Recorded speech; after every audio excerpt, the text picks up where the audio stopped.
Shalom, apa kabar? Semoga kalian semua dalam keadaan baik ya. Nah, hari ini pelajaran pendidikan agama Kristen dan budi pekerti khusus sekolah dasar kelas 5.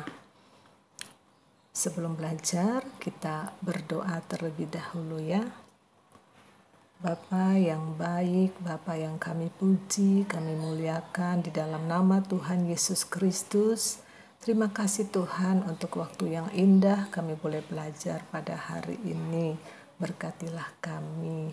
Dalam nama Tuhan Yesus kami berdoa. Haleluya. Amin. Nah, anak-anak, pelajaran kita hari ini ada di bab 13 yaitu manusia baru.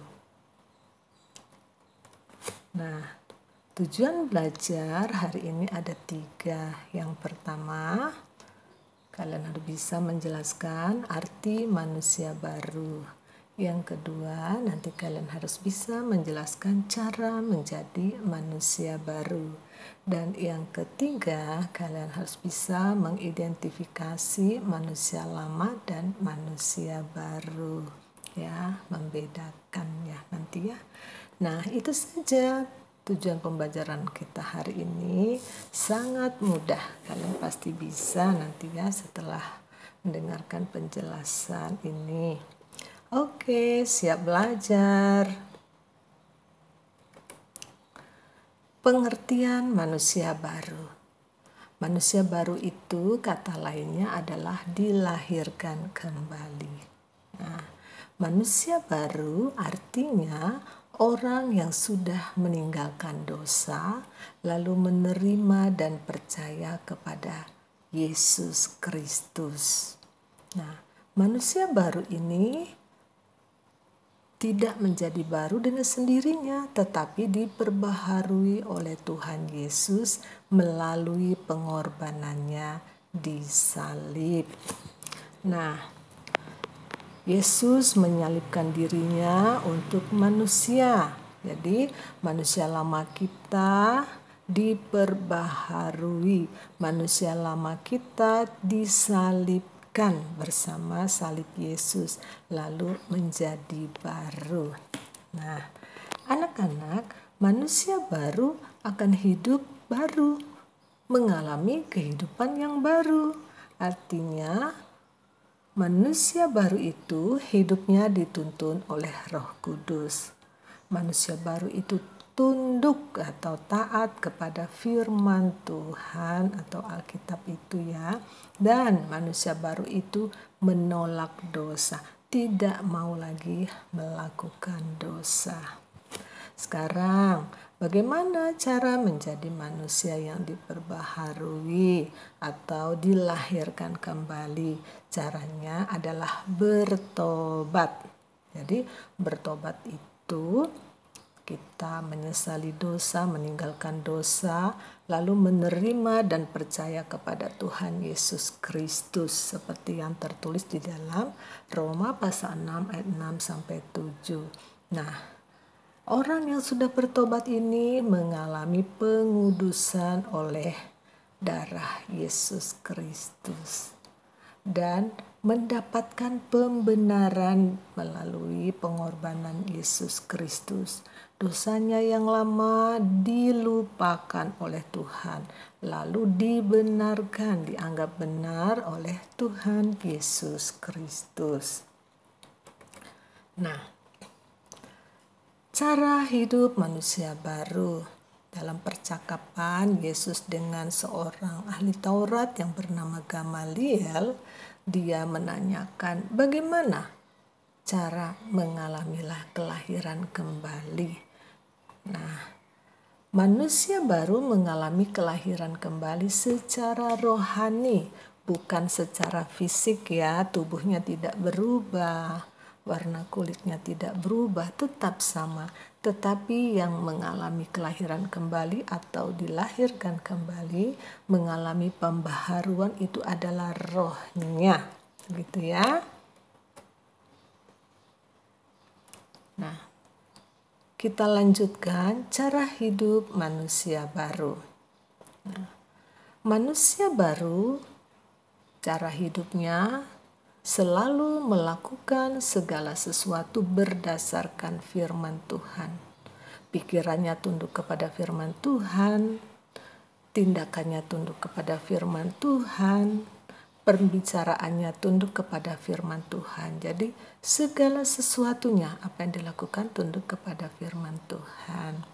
Kemudian manusia baru itu memiliki hubungan yang harmonis atau damai dengan Tuhan dan sesama.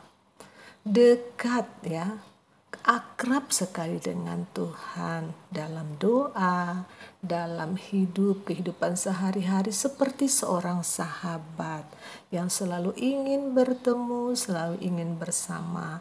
Jadi rukun, dan dengan sesama juga demikian.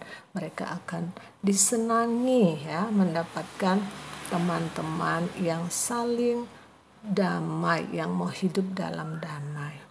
Lalu cara hidup manusia baru itu memiliki perbuatan dan sikap seperti Kristus. Ya, apa perbuatan dan sikap seperti Kristus? Perbuatan Yesus adalah mengasihi sesama. Ya, kesukaan Yesus itu nih kalau bergaul, berteman tuh bersama, bergembira bersama. Di dalam gereja persekutuan bersama orang-orang, dia melakukan perbuatan, pekerjaan yang memberikan ketenangan, kenyamanan bagi orang-orang di sekitarnya. Nah, seperti Yesus juga, manusia baru itu suka mempelajari hukum Tuhan ya, mempelajari Alkitab. Kemudian suka beribadah kepada Tuhan. Nah, sekarang kita melihat perbedaan manusia lama dan manusia baru. Manusia lama ini gambarannya hatinya gelap karena dikuasai oleh si jahat atau iblis. Nah, orang yang hatinya masih punya hati yang lama, punya hati yang dalam kegelapan, hati yang dikuasai oleh dosa, itu perbuatannya, tingkah lakunya, sikapnya, tindakannya, pikirannya, semuanya itu di bawah dosa, di bawah tekanan dosa. Nah, berbeda dengan manusia baru. Manusia baru itu dikuasai oleh Roh Kudus.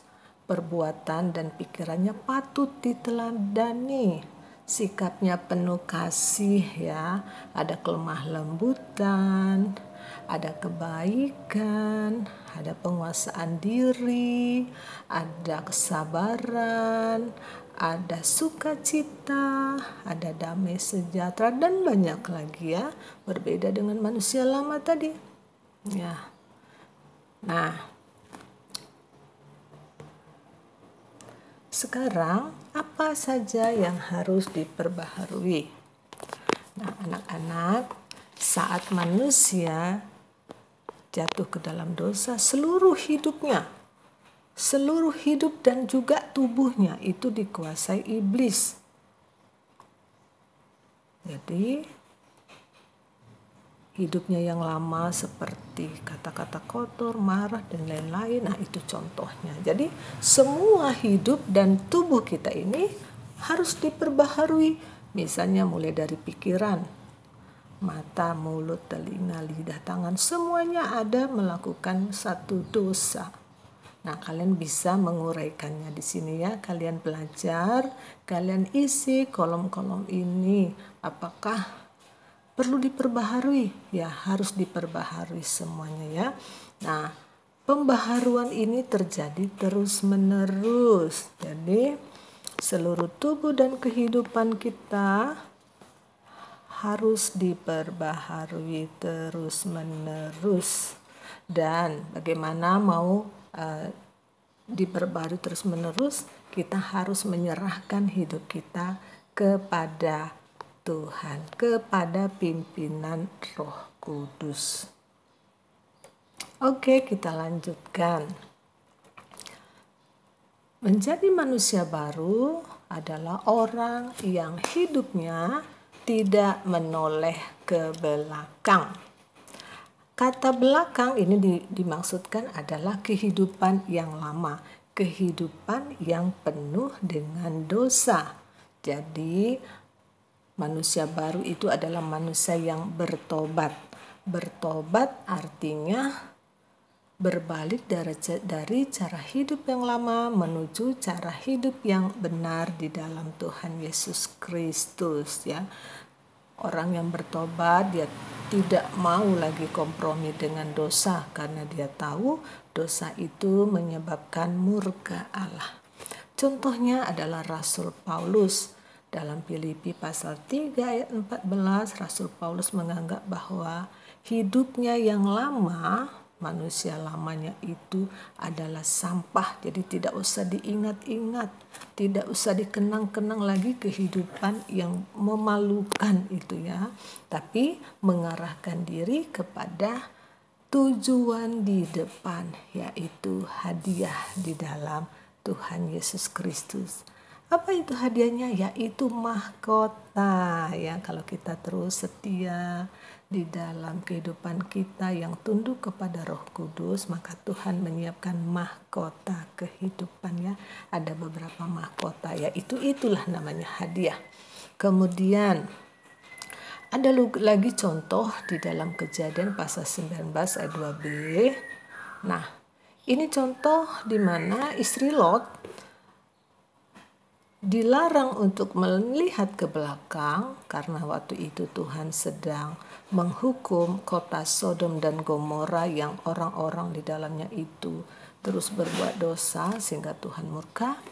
Tuhan mengingatkan untuk tidak melihat ke belakang, tetapi istri Lot melakukannya. Nah, istri Lot itu lalu menjadi tiang garam.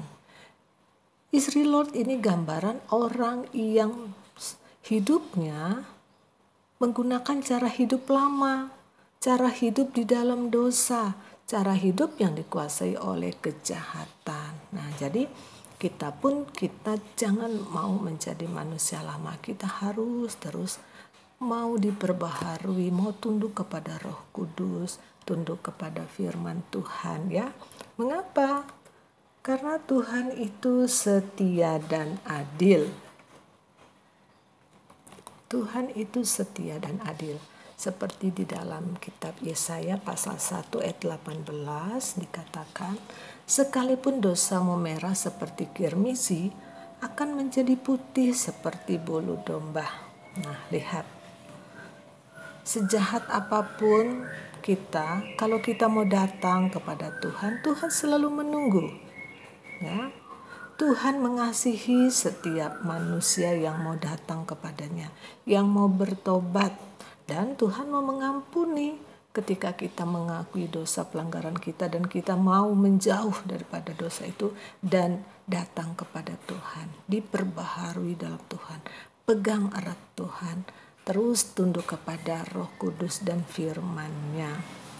Nah, kesimpulannya, manusia baru adalah manusia yang bertobat dari cara hidup lama dan hidup dalam kebenaran Allah. Jadi, kemudian yang kedua, manusia baru hanya bisa dilakukan oleh Yesus Kristus melalui pengorbanannya disalibkan, ya. Itu saja pembelajaran kita hari ini. Kalian bisa menguji keberhasilan kalian dengan menjawab tugas belajar ini. Ya, soal yang harus kalian kerjakan. Yang pertama, apa arti manusia baru? Bagaimana cara menjadi manusia baru? Kemudian yang ketiga, jelaskan perbedaan antara manusia lama dan manusia baru. Ingat anak-anak, kita adalah manusia baru. Kita tinggalkan manusia lama yang berdosa itu. Kita mau dibenarkan selalu, dikuduskan selalu di dalam Tuhan Yesus Kristus. Oke, selamat belajar. Tuhan Yesus memberkati.